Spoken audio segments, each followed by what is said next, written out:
పనిచేస్తుంది. ఇక్కడ మనం చూసుకుంటే ఓట్ల వర్షం చూసుకుంటే మహారాష్ట్రలో మహాయుతి మ్యాజిక్ కనిపిస్తోంది. ఓట్ల వర్షం కురిపించారు. దీనికి కారణం రెండు బ్రహ్మాస్త్రాలుగా చెప్పుకోవచ్చు. ఒకటి వచ్చేసి కులగణనకు వ్యతిరేకంగా బీజేపీ చేసిన నినాదం, అదొచ్చేసి మోదీ ఏక్ తో సేఫ్ అంటూ కూడా నినాదం చేశారు. ఈ నినాదంతోనే అటు బీజేపీ మహారాష్ట్ర ఎన్నికల్లో సాఫీగా గెలిచింది అని అనుకోవచ్చు. అండ్ ఓబీసీలు ఆదివాసీలను కనుక విభజిస్తే నష్టమే అంటూ మోదీ ఫస్ట్ నుండి చెప్పుకుంటూ వచ్చారు. ఆ తర్వాత లడ్కీ బెహన్ యోజన చేశారు.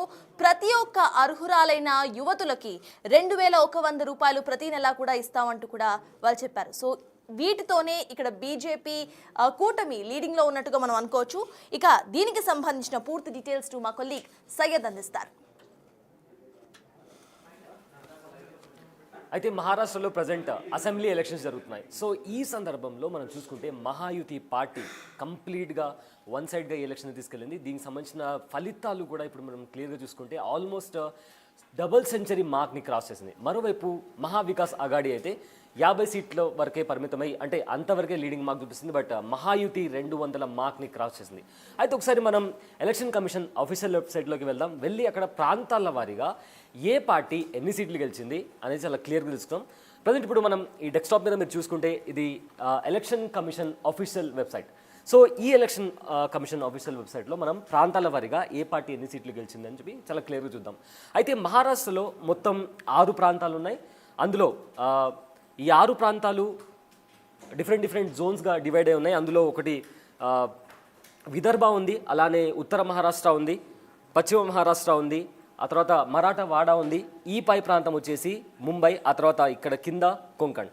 సో ఫస్ట్గా మనం విదర్భ గురించి మాట్లాడుకుంటే ఒకసారి మీరు క్లోజ్గా చూసుకుంటే విదర్భలో ఆల్మోస్ట్ కంప్లీట్ కాషామయం. అంటే బీజేపీ 44 స్థానాల్లో ఇక్కడ లీడింగ్లో కనిపిస్తుంది విదర్భలో. అండ్ మిగతా కాంగ్రెస్ వైపు చూసుకుంటే మనం ఈజీగా కౌంట్ చేసి చూడొచ్చు. ఇక్కడ ఈ కంప్లీట్ ఈ విదర్భ రీజన్లో 1 2 3 4 5 6 7 అంటే కాంగ్రెస్ ఈ విదర్భ లొకేషన్లో కేవలం 7 సీట్లు మాత్రమే గెలుచుకుంది.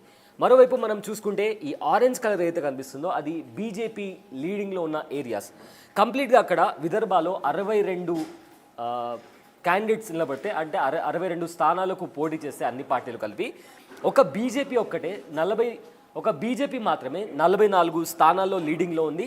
సో కాంగ్రెస్ వచ్చేసి 7 స్థానాల్లో ఉంది, మిగతాది ఎన్సీపీ ఇంకా షిండే వర్గం లీడ్ చేస్తున్నాయి. అయితే కంప్లీట్గా విదర్భ మహావికాస్ అఘాడీకి దెబ్బ పడిందని చెప్పుకోవచ్చు విదర్భ రీజియన్లో. ఇకపోతే నెక్స్ట్ వచ్చేసి వెస్ట్ మహారాష్ట్ర. ఈ వెస్ట్ మహారాష్ట్రలో మనం చూసుకుంటే, ఉత్తర మహారాష్ట్రలో చూసుకుంటే కంప్లీట్గా ఈ రీజన్ ఉంది కదా ఇక్కడ నుంచి. సో ఈ ప్రాంతం అంతా ఉత్తర మహారాష్ట్ర లోపలికి వస్తుందండి. ఏదైతే మరి ఇక్కడ చూస్తున్నారో ఈ ప్రాంతం అంతా ఉత్తర మహారాష్ట్రలో వస్తుంది. ఇక్కడ కూడా మీరు చూసుకుంటే కంప్లీట్గా కాషామయం, అక్కడక్కడ మీకు షిండే వర్గమైన శివసేన కనిపిస్తున్నప్పటికీ కూడా చాలా వరకు ఈ మార్క్ మొత్తం బీజేపీ అక్కడ లీడింగ్లో ఉంది అండ్ షిండే వర్గం కూడా లీడింగ్లో ఉంది. బట్ కాంగ్రెస్ విషయానికి వస్తే ఒక 2 చోట్ల మాత్రమే, 1 2 ఇక్కడ 1 3, సో 3 ప్లేసెస్లో మాత్రమే లీడింగ్లో ఉన్నట్లు మనకు కనిపిస్తుంది. అయితే ఉత్తర మహారాష్ట్రలో కంప్లీట్గా 70 సీట్లు. ఉత్తర మహారాష్ట్రలో ఈ మహారాష్ట్ర ఎన్నికలకు సంబంధించి ఉత్తర మహారాష్ట్రలో 35 సీట్లకు పోటీ జరిగితే కంప్లీట్గా బీజేపీ ఈ ప్లేస్లో కంప్లీట్గా బీజేపీయే ఎక్కువ సీట్స్ లీడింగ్లో ఉంది. బీజేపీ కావచ్చు, శివసేన, షిండే వర్గం కావచ్చు, వీళ్ళే ఎక్కువ లీడింగ్లో ఉన్నారు. ఇక నెక్స్ట్ వచ్చేసి పశ్చిమ మహారాష్ట్ర. ఈ కింద భాగం అంతా వచ్చేసి పశ్చిమ మహారాష్ట్రకు వస్తుంది. సో పశ్చిమ మహారాష్ట్ర ప్రాంతానికి వస్తే మొత్తం మీద 70 సీట్ల కోసం, అంటే 70 సీట్ల కోసం పోటీ పెడితే దాంట్లో కూడా ఎక్కువ శాతం మహాయుతియే కైవసం చేసుకుంది. అండ్ మీరు కంప్లీట్గా